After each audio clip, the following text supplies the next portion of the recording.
I am notoriously bad at being on vacation. Not that I actually work. I figured out how to stop myself from that. But it's the resting part that I've just never been very good at. I thrive on feeling productive. And so even on my vacation time, I end up with a to-do list. There are always house projects or errands or other such tasks with which to fill my days, especially with 2 little kids at home. And so whenever I do take vacation time, my husband tries to make sure that we actually go away from our house for as much of that time as possible. He knows that a staycation with me is not actually very fun. And maybe he knows even better than I do that I need that time and space away from everyday life to really be able to unwind and recharge. There is something about getting away, putting a pause on the everyday demands of life that is profoundly needed in our world of go, go, go, in our society that puts such high value on busyness and productivity. We live in this world that tells us that our value, our worth as human beings, is defined by how much we can produce, by the prestige of our jobs or the cleanliness of our house. We are praised for practicing self-care only as much as it doesn't interfere with our productivity. And at times, even self-care becomes just another item on the to-do list that is far too long to ever get around to doing. It is hard to find the time and the space to drop anchor, as Sadie talked about in the Wonder Box, to pause and take stock of where we have been and where we are going. It's perhaps even harder to justify simple rest, the ceasing of productive activity. I will admit that I feel a little bit judgy about the kind of stepping away that Henry David Thoreau did when he lived in his little cabin on Walden Pond. He said that he went to that cabin because he wanted to learn how to live deliberately, to take himself away from civilization, from work-a-day life, so that he might be able to figure out what is most important, to connect with the earth, the source, the meaning of life. A noble quest, sure, but who actually gets to do that sort of thing? There is so much privilege tied up in Thoreau's time away. And his so-called retreat from civilization did not take him all that far away.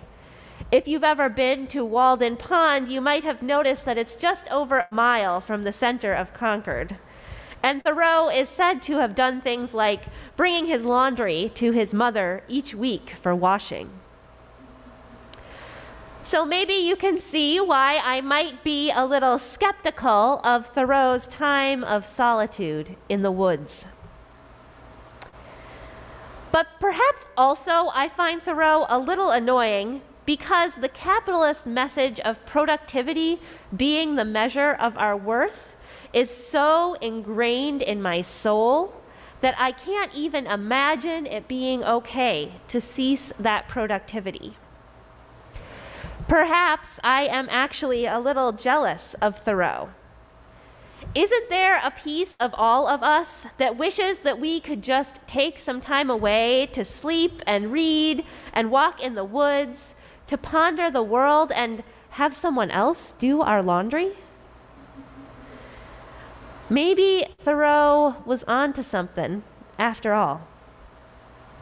What he did in his year at Walden Pond, taking time away to reflect and renew, is in many ways what a sabbatical is meant to be for congregational staff.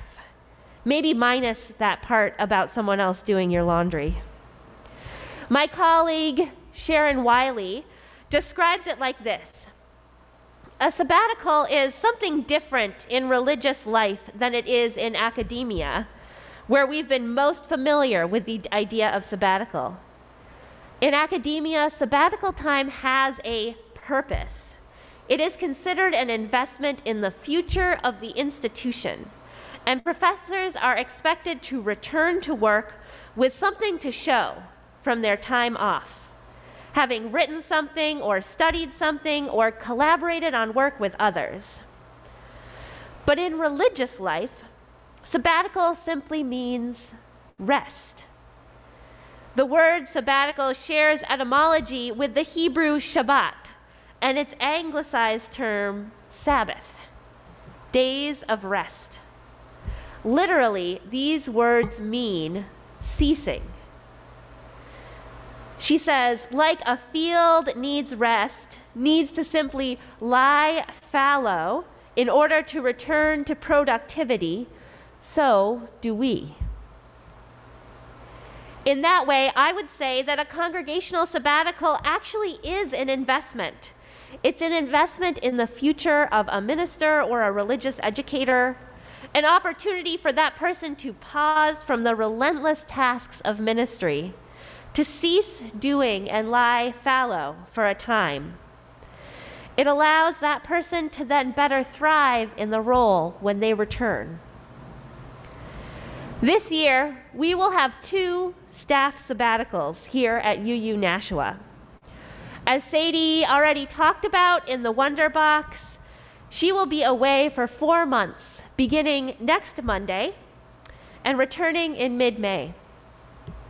After that, I will be heading off for sabbatical for 5 months, beginning in July and returning in December. During our time away, we will cease our everyday congregational work. You won't see us here at church or online. We will take some time away from each other so that we, as religious professionals, and you, as the congregation, might get some new perspective. Try some new things. Remember who we are, separate from one another. And during that time, we may not be productive in the traditional sense of the word. While each of us, Sadie and I, have some plans for our time away, we are not expecting to come back with a polished, finished product. Instead, we hope to drop anchor, to pause and look back at what has been, to look forward to what might be, to reorient and refresh. And I have to tell you that there are many ways that this couldn't come at a better time for us. We are entering year 3 of a global pandemic. We just passed the anniversary of a political insurrection in this country. We have been living in this whirlwind of rapid change, sometimes not knowing 1 week what the next will look like. It has been an exhausting time to serve a congregation. We are all teetering on the edge of burnout. I know that among my colleagues, people have been leaving church work in droves. The Great Resignation, as they are now calling it, this phenomenon of hundreds of thousands of people leaving their jobs in this pandemic, has not just affected corporations, but also congregations. Holding an organization through this time, as those of you who do that in your work know, has been and continues to be a relentless task, filled with constant change and reevaluation, with constant criticism and second guessing, with learning new skills on the fly and hoping each week to offer something that will help people hold it all together as our world is falling apart. I see this affecting our staff and our lay leaders. And I see this affecting all of you. Even just living during this time has been and continues to be exhausting. If ever we needed to set an intention to rest, now is that moment. We have been sailing on this ocean of uncertainty, pushed around by these relentless waves of grief and trauma, waiting for the waters to calm down enough for us to pause and take stock of this moment. We probably all could take Tracy Hersey's advice to cry for no particular reason and realize mid-cry that there are so many particular reasons. At some point, we all need to stop and integrate what has happened over these past 2 years. We need the space and the spaciousness to rest and heal, to figure out truly how we move forward from all of this. I wish, especially in this moment, in this pandemic time, that I could grant all of you some sabbatical time. In an ideal world, this would not be just a privilege granted to religious professionals and academics. But even without that time built in, I wonder what it would look like for each of us to embrace rest more fully, and perhaps even guilt-free. What would we find if we set aside even a few minutes a day or a few hours a week to cease that doing, to eschew productivity, to remember our worth beyond being cogs in the wheel of capitalism? How do we find these moments of stillness, spaciousness, and pause? I know for me, these moments often come not actually from stillness at all, but when I am walking. I walk every day I can, partly because it feels good for my body, but even more than that, because it is good for my mind and my heart.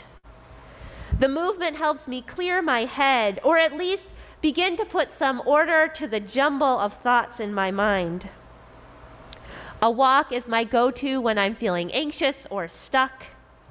My sermon writing process nearly always includes a walk, because that pause, the act of doing something different for a moment, actually helps me think better. So I wonder, how do you pause? How do you stop the relentlessness of life even just for a moment? How do you create spaciousness in your everyday life? My hope for us all in these relentless times is that we can find ways every day to drop anchor, to pause and reorient ourselves, to process and integrate, to grieve, to reconnect and remember joy, and to rest, however that looks for you. May it be so.